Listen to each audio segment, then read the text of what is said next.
the three of you, by putting yourself forward like this, are essentially becoming pawns in a political campaign? I'm pretty sure that the president's strategy isn't the strategy that we're arguing for.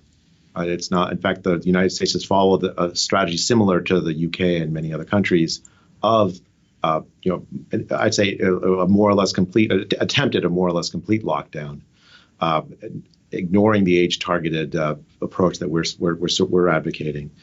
So, I mean, I think it's inevitable, and actually, I think something to be regretted that scientific attempts at scientific knowledge, acquiring that knowledge, would become politicized. But I think in the context of a epidemic that has touched every human on the face of the earth, it's inevitable that it'll be political. But I don't actually know the politics of my colleagues. I'm pretty sure that if we did, we'd probably disagree. But what's striking to me is that despite this diverse background, we've come to an agreement about what the science is telling us. This is a science-based approach, and it's aimed at minimizing the harm to the population at large. And I think that's the message we want to send. It's something that we could get behind. Everyone can get behind, because it is the way to reduce the harm to the vulnerable and reduce the harm to the younger population who are less vulnerable.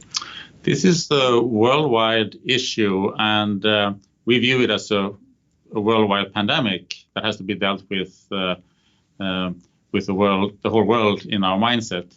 So there will always be some election somewhere in the world. And as public health scientists, it's our obligation to propose what is the best strategy, or we think is the best strategy, irrespective of political considerations.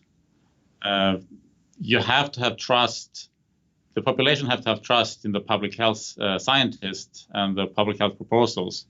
And if we say that we are in favor of this politician or against that politician, then we're automatically going to sort of dismiss half the population, and they won't listen to us.